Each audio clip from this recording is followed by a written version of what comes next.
Hey, how's it going, everyone? Just back again with another lesson. I just thought of this after I jumped on one of Sakari's live streams, and we were talking about the two witnesses, and this came to mind this morning of just this narrative that I present that the two witnesses are two actual men, and then they will need to be brought here, and then they will be the fulfillment of Acts 1:11, Revelation 11, and then implementing the plagues in Revelation 16. And so I'll put the links down below of, the stuff that I taught during my weekly prophesying kind of live streams, just for people to reference. But, this, to me, again, so what I did when I had that knowledge, I guess, given to me, revelation given to me on the first day of this year, was then, I put the pieces of revelation together, hopefully with God's help. And then I looked everywhere else in the Bible, just to see if God is planning to do that, then he would have had to have done that in human history. And then, because God works in very similar ways, throughout generations. And so that's what I did. And so if you look at the beginning of this year, you'll see Revelation put in sequence, and then, supported by other things in the Bible. And then you'll see that I go into other books, in particular prophetic books, looking for that same pattern and that same sequence, and I find it everywhere. And so just know that it's literally in all of them, most of them. And then in the very least it's alluded to. And so I want to give another one that I think is better. I can't remember actually if I did this one already, but I just thought I would go over it again, in Genesis, about God's judgment on Sodom and Gomorrah.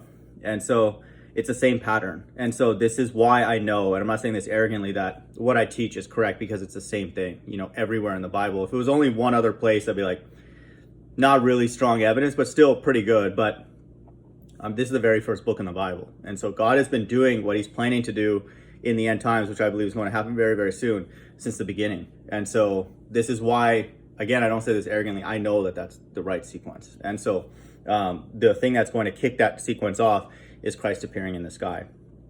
And so just know that, and so all eyes will see him, even those who pierced him. And then there'll be two men standing there, feet on the ground. And so just like when he was taken away, in Acts 1:11. And so, and those two men are also referenced and alluded to in Genesis 18. And so just know, again, this pattern is the same. So if the Bible's true, that sequence is the way it's going to, quote unquote, go down, literally. And so in Genesis 18, we see that, Abraham is being visited by the Lord and two other men, and there's an interaction. And then, but this is prior to, angels, going to destroy Sodom. And so the modern day parallel is that America is modern day Sodom. And then, these two angels represent the two witnesses. And so, on God, on Jesus Christ, or some people call Yahushua's left and right hand side. And so it's the same thing. It's the same story. And just know that. And so I'll just read Genesis 18, and then we'll talk about the exact parallels that are in the end times. And so in the end times, the sequence that I teach is that Christ appears in the sky, Revelation 1:7, all eyes will see him, even those who pierced him. So the God's elect are on this earth right now. They will see him, and then there'll also be two men standing on this earth. So Christ will return with his two witnesses. And so they will be brought here, and then the 144 will be taken away. So it's kind of like an exchange of spiritual power. And then and then they will begin a 1,260-day ministry that's written of in Revelation 11, exactly 1,260 days. You set your clock to it.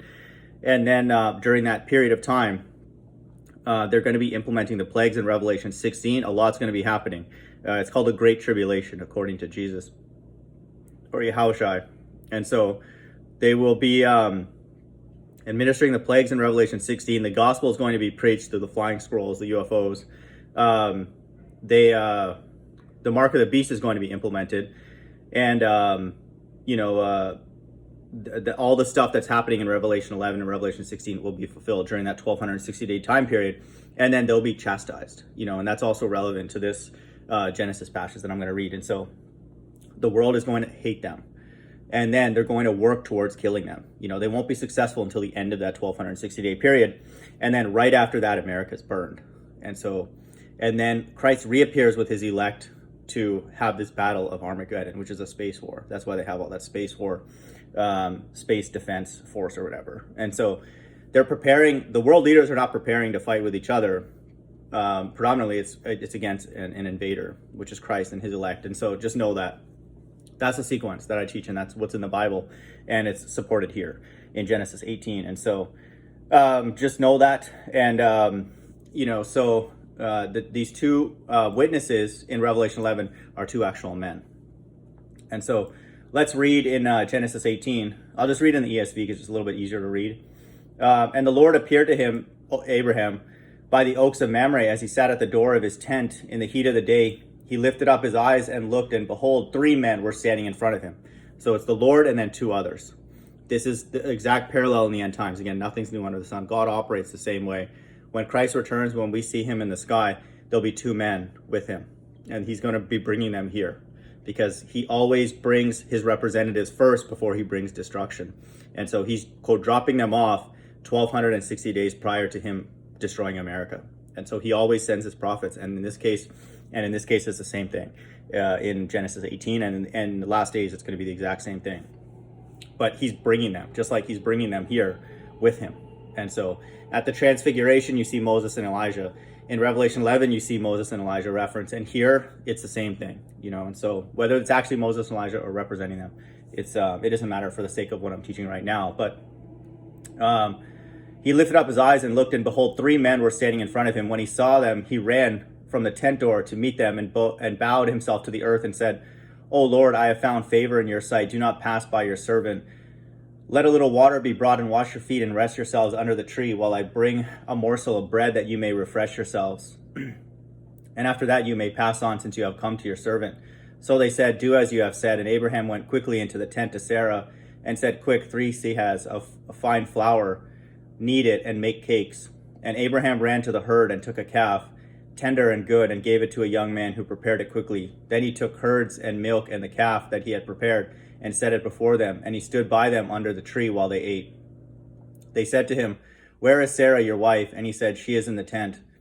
The Lord said, "I will surely return to you about this time next year, and Sarah, your wife, will have a son." And Sarah was listening at the tent door behind him.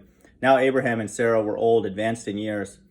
The way of women had ceased to be with Sarah. She was no longer able to have kids. So Sarah laughed to herself, saying, "After I am worn out and my Lord is old, shall I have pleasure?" By Lord, in this case, she's talking about Abraham. The Lord said to Abraham, "Why did Sarah laugh and say, 'Shall I indeed bear a child now that I am old?' Is anything too hard for the Lord? Nothing is." God can bring people wherever. Like Sakari was asking me, so are they going to be born? These people can only think from an earthly perspective. God can do whatever he wants. God can turn this table into a person if he wants. He can do whatever he wants. It's not funny. It's just true. It's obvious. And he's been doing this. Who made all this? And so that shouldn't be a big deal for people who truly believe in God. Is anything too hard for the Lord? He's saying it sarcastically. At the appointed time, I will return to you about this time next year, and Sarah shall have a son. But Sarah denied it, saying, "I did not laugh, for she was afraid." He said, "No, but you did laugh." Then the men, this is just incredible. This part I sort of don't understand. There's like supernatural things happening and they still don't believe that entity. This shows that God gives everybody a certain amount of faith. And so God interacted with the world in a different way, and I would say much more frequently in that time. And so in this time, he's interacting with the world largely through deception, and then us having to figure it out with his spirit. But just know that that's a slightly different dynamic, because like they're in the presence of God and they still don't trust what he says. Then the men set out from there and they looked down towards Sodom, and Abraham went with them to set them on their way. The Lord said, "Shall I hide from Abraham what I am about to do? Seeing that Abraham shall surely become a great and mighty nation, all the nations of the earth shall be blessed with him, for I have chosen him." That's very important language. So God, before he goes and does things, he tells the chosen, and the Bible says the chosen people are the elect, 144,000. So he's going to do what he's going to do no matter what, but he lets them know as a courtesy. So this is the parallel. And so when the Bible says that God's elect are sealed, they're sealed with that information that God's about to do something, at about this time next year, God is going to do that. And so this language is coded language. And so I don't think many people will get it, but for those who have an ear, when I was told on the first day of this year that something is going to be born, In this case, he's talking about birth of Sarah having a child. In this case, he's talking about death. We're in the last days, about this time next year. And so he doesn't tell us the exact day. He gives us time periods, and so in this case, he gave Sarah a rough time period, but he's not like 20 years from now, or like it's not vague. He's like about this time next year. We're called and we're told to know roughly the sign of the times, and we're living in the last days. That's a fact, because the whole world is required to sin, and everybody knows it. And so the earth is given to the hands of the wicked. He covered the faces of the judges thereof. The whole world knows that the leadership is wicked. And so certainly for here in verse 19, for I have chosen him, the chosen know, that this is it. So just know that. For I have chosen him that he may command his children and his household after him to keep the way of the Lord by doing righteousness and justice, so that the Lord may bring to Abraham what he has promised. God works with people whose sole objective is to bring what he says here, righteousness and justice. They're not selling masks. They're not rapping. They're not getting money for prostitutes and all this stuff that these demons are doing. Just know that. And so God didn't change his mind here, because he's going to do the same thing that he's doing here soon. And he didn't change his mind who he likes. So just know that. It's not funny, but this is the world we live in is just stupid. Then the Lord said, because the outcry against Sodom and Gomorrah is great and their sin is very grave, I will go down to see whether they have done altogether according to the outcry that has come to me, and if not, I will know. He's being sarcastic. He knows exactly what he's about to do. This is from an earthly perspective, so we understand that there's a thought process that we can relate to. God has all these things timed to the millisecond, nanosecond, and so just know that. This is why God's humble. He finds a way to relate to us, and he's doing that with that statement. And so, just know that the sins have reached unto heaven. This is, again, completely parallel to the entire Bible and in Revelation. And so once the sins of ancient Sodom, which modern day Sodom is America, have reached unto heaven, then God returns. And then in this case, he's going to do exactly the same thing he did here. He's going to bring two people, and then they have a certain task to do in 1260 days, and then he's going to burn it. Exactly what he did here in Genesis 18. And so just know that. And the beginning of that in the end times will be Christ appearing in the sky. In this case, he visited them directly, Abraham, who is his chosen. And so just know that. In the times that we live in now, God's communicated to his chosen what he's about to do. And if you can understand this, it's roughly a year in advance. And so that's why, again, I believe, or at least I teach strongly on this channel, that Christ's return is on the order of days. It has to be. So the men turned from there and went towards Sodom, but Abraham still stood before the Lord.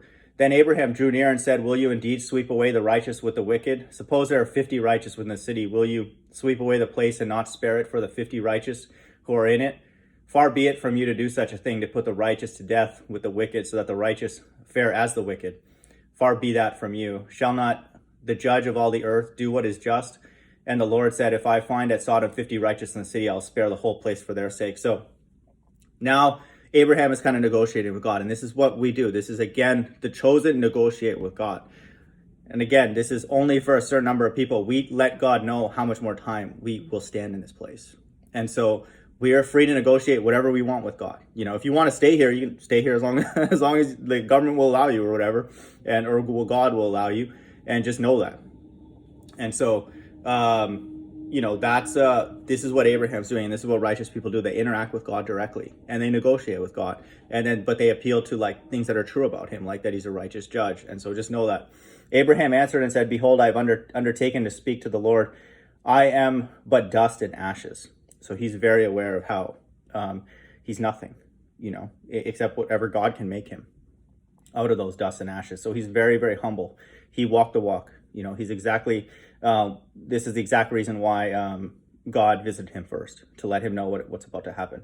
Suppose 5 of the 50 righteous are lacking. Will you destroy the whole city for a lack of 5? And he said, I will not destroy it if I find 45 there. Again, he spoke to him and said, suppose 40 are found there. He answered, for the sake of 40, I will not do it.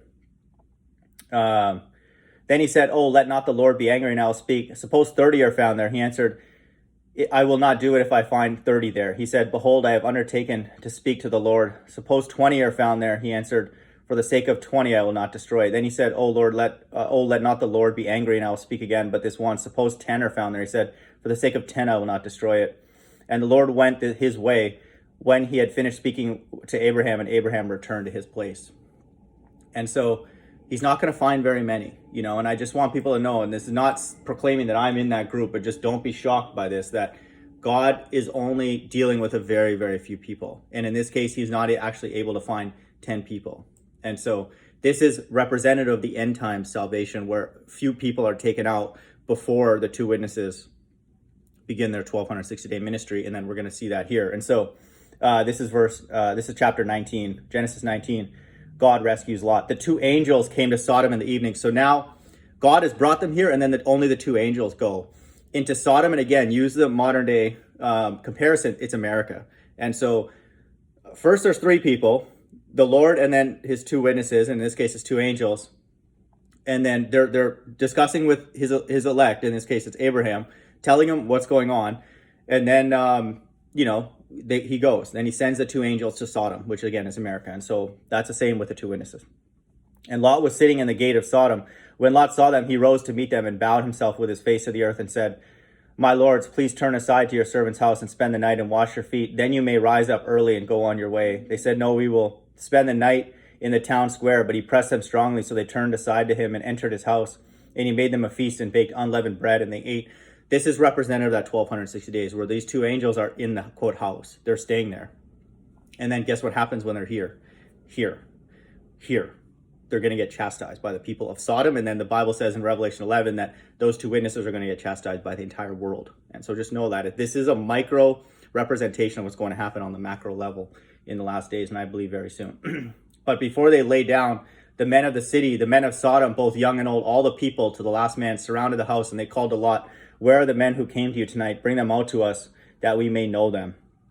And so this is the same thing that's going to happen when they're here. I want people to know a lot of these Hebrews and stuff that think they're the two witnesses, they're going to be the first people in line to go and attack these people, because they're actors, and so they're on God's left-hand side if they continue that way.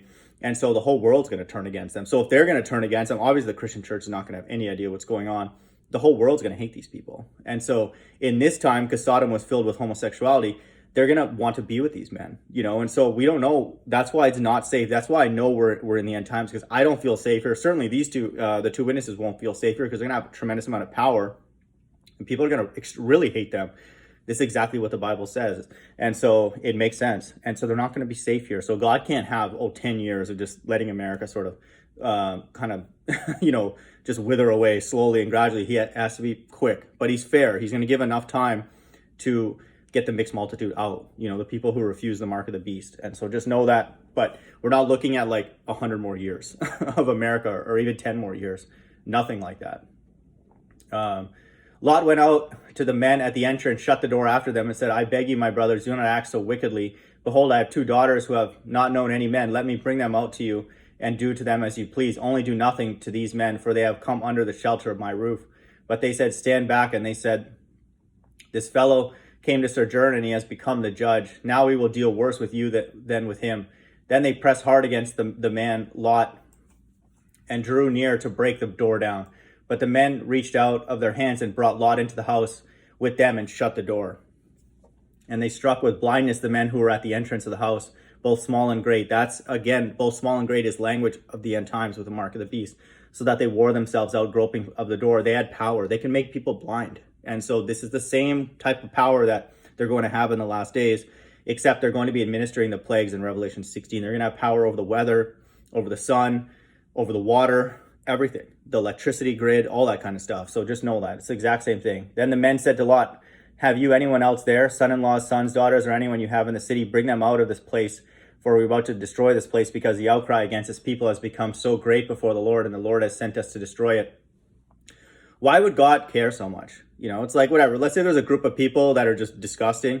He just would go there. Any other God would just take Lot out. Just like, okay, just advise them to just move to a different place and just leave that place there. God hates this stuff. God hates homosexuality. God hates all this stuff infinitely more than we can, because it's his earth and he's going to cleanse it, and just like he did here.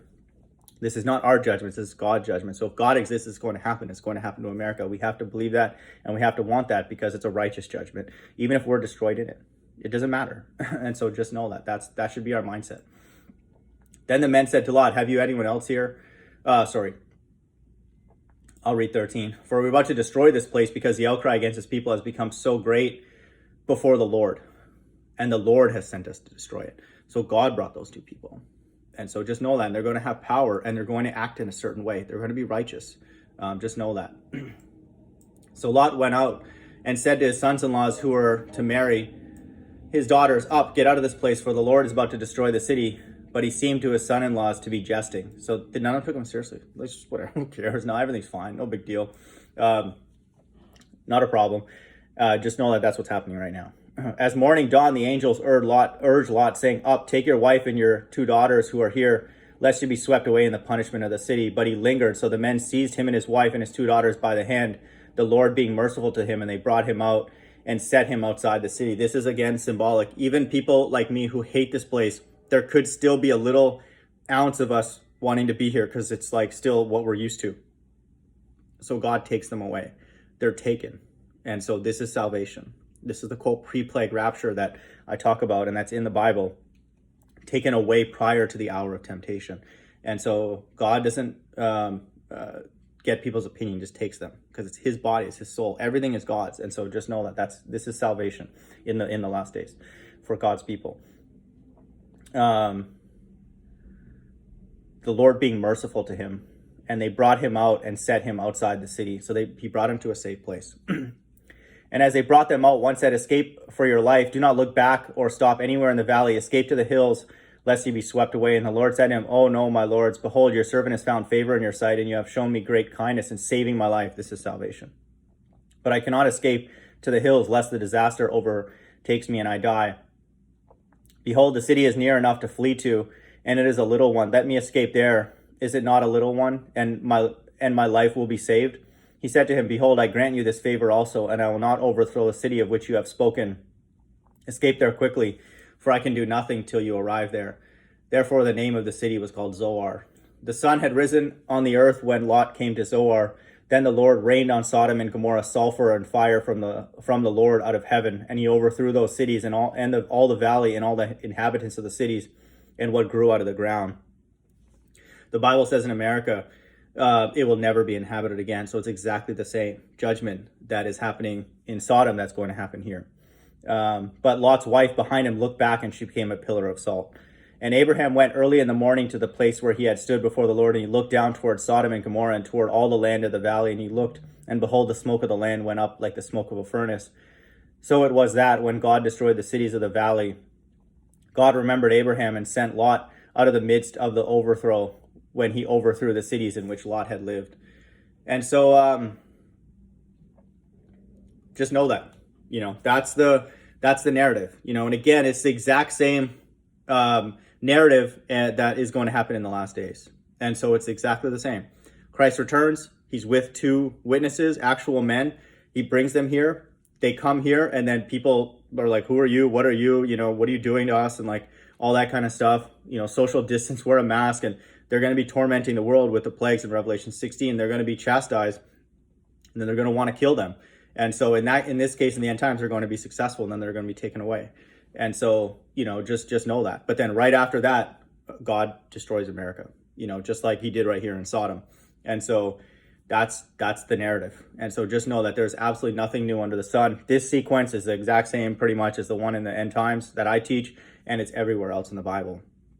And so for people who are interested, do a search on my channel of a sequence of the end times. And so if you go to, I'll do that right now, and I'll just look at all the books that I did this through. So this is just the same kind of thing that I've done already in the past. So if you literally just type sequence, I think is probably the best key phrase.